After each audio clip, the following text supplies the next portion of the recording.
Hello YouTube and welcome to Lonely Rider's channel, and this is my 2004 Porsche Boxster 986. Back at the beginning of 2022 I made a video about how to repair the window regulator in this car. It quickly became the most popular video on my channel, probably because there was nobody else out there that had a video showing how to do that. In the beginning of that video I talked about how it really all depends whether or not you can salvage the regulator on how often you or the previous owner before you has been operating the window making that horrible sound as to whether or not you can save it. I thought, who knows, I might get a couple months, I might get a couple years out of it.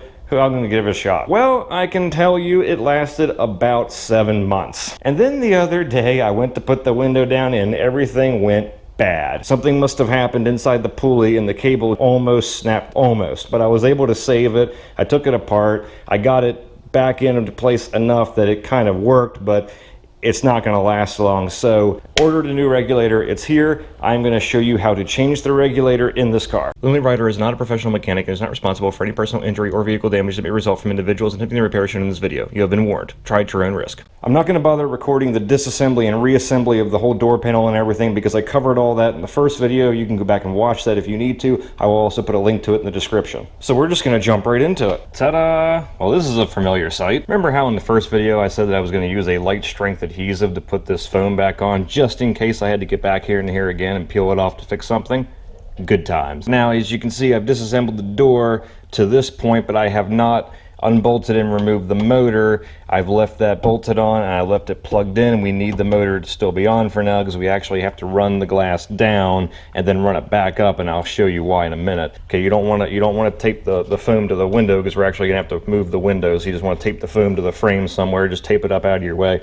What you're gonna want to do here is reconnect your battery, turn on the ignition, and we're actually going to lower the window all the way down so we can mark where on the glass the clamps are clamped onto it, so we know where to put the clamps on the new regulator on the window. Okay, now that you got the window all the way down, now what you're going to have to do is you're going to have to mark where these clamps are on the window.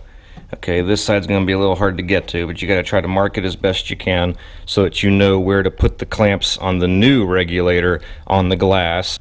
As far as marking these, I've seen a couple different ways. Some people put a piece of masking tape around it. Some people draw on it with a Sharpie. I've even seen someone use a crayon and take a crayon across the glass. You just need to mark it somehow so that you can kind of visually see where the clamps were on the glass before we take them off. Now, I've seen some people tell you to, at this point, loosen the clamps holding the glass in, but you're not supposed to do that. There are access ports up here under these plugs to get to those clamps once the window is raised to loosen it and remove the glass. You're not supposed to loosen it down here because then the clamps aren't holding the glass, and if you try to run the window up through the door with the clamps are not clamped down, something could happen. It could move, it could get stuck, it could shift, and bad things could happen. Okay, I got this side taped off. This side here was so hard to get into, I couldn't reach in there with tape, so I just had to get in there with a Sharpie and put a Sharpie line on it. So that's what I had to do there and there. So now we're ready to run the window back up.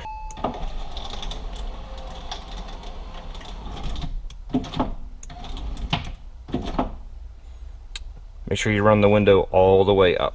Now we've got the window all the way up. Now you can go ahead and remove these plugs here and here to get access to the bolts to loosen the clamps and lift the glass out. And there are these screws down inside there, T30s, but they're pretty far down in there. I think it's over an inch. It's like 1.5 inches depth, maybe even 2 inches. So you're going to need either a long tip or you're going to need a T-handle. But go ahead and loosen those screws and then carefully lift the glass out of the door. I also put some tape up here to mark up top kind of where the window is, so when I lower it back down in to clamp it onto the new regulator, I have some kind of a visual guide up here of about where the window was. Now we got the glass up, we're going to go ahead and we're going to remove the motor, and then we're going to remove the regulator. The motor, as I showed in my first video, is just these 3 nuts. You take those off, push it out, lower it down. Now you can get access to the electrical connection easy. Go ahead and push in. There's 2 clips, 1 clip on either side. Go ahead and push those in and pull the power plug off. Now you have to remove these 3 nuts, these 2 here and the one up top. You can utilize this hole to get access to the one up top with your socket wrench and extension. Once you take those bolts out, now it just pops off the pulley. Just pull on it, wiggle it, and it will come off. And that's the motor. Now you will notice before you remove the old regulator that there is a zip tie here. And if you look underneath in there, see if I can show this to you, that zip tie is holding those crossing cables up against the frame. Okay, so what you got to do is when you install the new regulator is you have to mimic that, because that keeps the cables up against the frame so that when the window slides up and down it doesn't get caught on them. So that's actually a factory zip tie. So when you cut that off to remove this, you're going to have to make sure you replicate that when you put the new regulator in so that it doesn't catch the window going up and down. Okay, with the window out, now we just got to remove the old regulator, and to do that you got to take off the 4 mounting nuts. One here at the top, one here at the top, and they're all 10 millimeters. And then you remove the rubber plug there, and there's one on the bottom for each side. That side and this side. You go ahead and remove those as well. Also, don't forget to cut the zip tie. Okay, with the 4 nuts off, now it should just be a matter of kind of folding it up like an accordion and removing it from the car.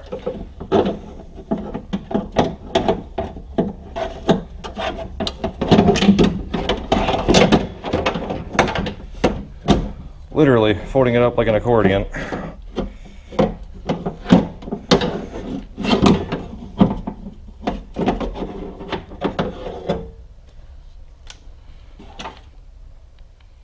There's the old regulator, and that piece of junk you can kind of see here and here where I did a few little commonly done tricks online to try to take some of the cable slack out, but it was just too short. I couldn't get it to work, so we're just gonna have to replace it.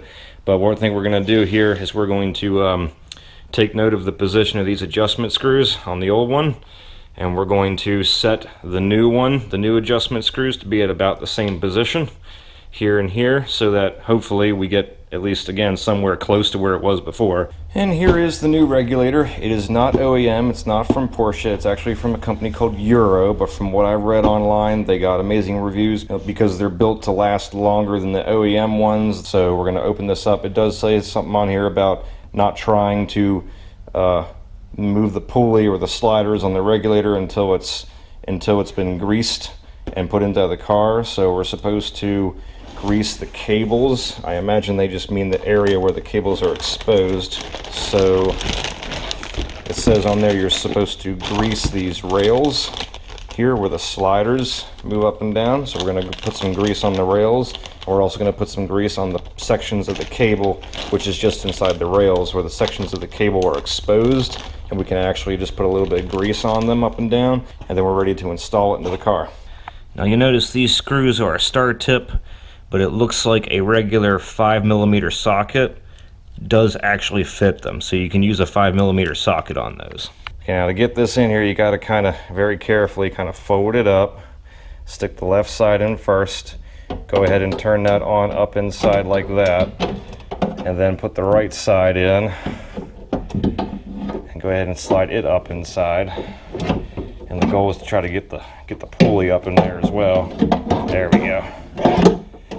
And then get the right side all the way in, slide it up, there we go, and then kind of let it unfold itself once you get it inside. But you got to kind of squeeze it like an accordion, turn it sideways and kind of work it in, and then let it spread back out again. So we got to get the bottom screws in those slots there and there, and then we got to get the top screws fed through those holes there and on the other side. Okay, after you get the bottom part in, then you kind of got to grab it with your left hand and kind of fish it around until you get the bolt in the hole in the top, which should be somewhere. There it is, right there. Then go ahead and put the nuts on that side, and then do the same thing with the other one.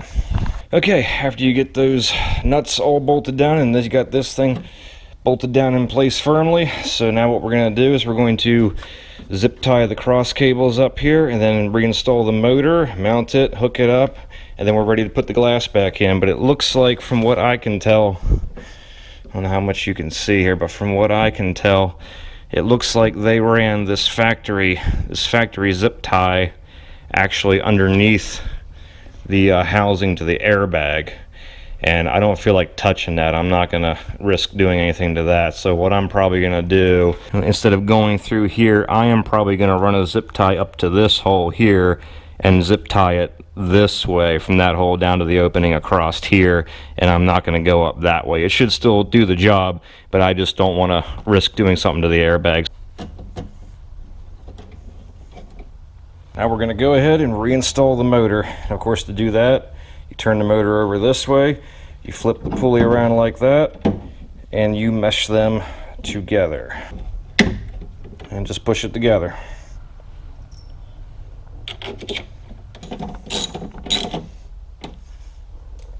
Go ahead and plug the motor in.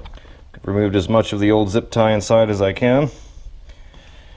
Tighten my zip tie. Feels pretty secure. That's about as close as I can get to the stock setup. I don't know if you guys can see this or not, but what you can do here is you can pull the rubber back, shine a light down in there, and you can kind of see if the clamps are open or not. You can also get a flat tip screwdriver down in there and go ahead and kind of pry them open a little bit once you loosen the bolt to make sure that when you stick the glass in, it's actually going to go down inside there. I try to get it into the side first like this, and then slide it down from there, and then get it down through the bottom like that. It looks like I'm lined up to the clamp. This side's not lined up. You might need one of these really flat shop lights so you can kind of peer down inside there. This one is not quite, so I got to kind of tilt the window a little bit to get it to slide down into the clamp. Okay, the windows appear to be in the clamps on both sides. This one actually went in pretty easy. This side was a royal pain. What I actually had to do on this side, put my right hand inside the door, work the clamp with my right hand while simultaneously working the glass with my left hand to get it to go down into the clamp. Now we're just going to give it a firm push to make sure it's down into the clamps, and we're going to tighten the clamps down. Okay, now we got the window clamped on. Now go ahead and go through and double check, make sure you didn't miss anything, make sure you tightened everything, make sure everything's in place, and then we're going to reconnect the battery and we're going to run the window down. So you can see I didn't quite get the left side anywhere near to where the clamp was on the last one. The right side I got pretty close. Now if you can see that, it's only a little bit off, but on this side it's pretty far off. So I'm going to loosen the clamps here with the windows down, try to adjust the window a little further into where I had that one, and then we're going to run it up with the door closed and we're going to check the fit. We're going to run the window up.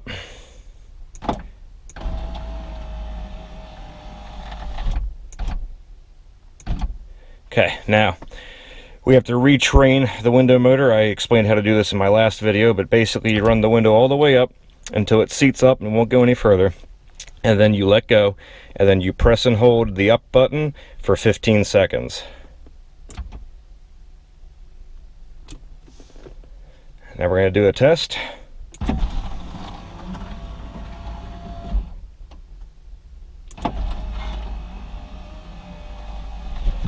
Alright, up and down without a problem. No grinding noise. But it looks like on this side, it might be a little too far this side if it catches up in here, so I might actually have to move the window that way a little bit. Unfortunately, the only way to do that is to unclamp it and slide the window in the clamps. Now another thing we're going to test here is going to test to make sure that the window actually drops like it's supposed to. When you open the door, the car is programmed to drop the window, I don't know how much, maybe 1/4 of an inch, so that it clears the lip of the soft top, and we're going to make sure that it does that. I saw it drop. Now I saw the window drop, so we should be good, and it did clear the soft top. But one way you can test that is just take your screwdriver to the door mechanism, push it into the right, then get behind it and push it the rest of the way in. And that tricks the car into thinking the door is closed. Then after you have it closed, you can just work the handle with your hand and visibly watch if the window moves, which it does. Okay, now if you want to adjust the window's height a little bit on the left or right side, all you have to do is take the rubber plug out of the bottom of the door, reach in with your socket, and turn the adjustment screw just like that. Now, of course, you don't have to have the door panel apart to do that. You can reach up in through that access hole even if the whole door was assembled, but of course you can see what you're doing a little bit better when the door is apart. So I'm going to go ahead and adjust my window how I want it, and then we're going to reassemble the door. I'm not going to film the reassembly because you've already seen that in my other video. And we're done. Okay, I'm going to go through and double check everything, make sure I didn't miss anything, run the window back up, and then I'm going to reassemble the door panel and call it a day. Catch you guys later.